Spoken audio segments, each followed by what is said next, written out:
Hallmark செய்யப்பட்ட தூய்மை பொருட்களின் அதிகாரப்பூர்வ பட்டியலில் 14 காரட், 18 காரட், 20 காரட், 22 காரட், 23 மற்றும் 24 காரட் ஆகியவை அடங்கும். இந்த பட்டியலில் சமீபத்தில் 9 காரட் தங்கமும் சேர்க்கப்பட்டுள்ளது. அதாவது 9 காரட் தங்க நகையில் 37.5 கிராம் மட்டுமே சுத்தமான தங்கம் இருக்கும்.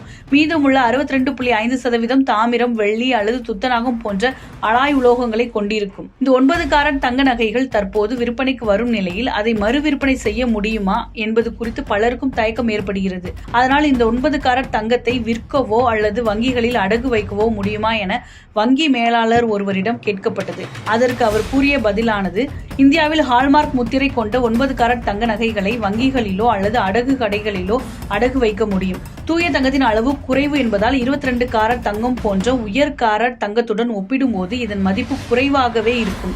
அதனால் அதன் காரட் அடிப்படையில் குறைந்த தொகையே வழங்கப்படும். ஆனாலும் இப்போது வரை வங்கிகளுக்கு RBI-இடம் இருந்து எந்தவிதமான அதிகாரப்பூர்வ அறிவிப்பும் வெளியாகவில்லை. அதனால் 22 காரட் தங்க நகைகள் மட்டுமே அடகு வைக்க முடியும் என்றார்.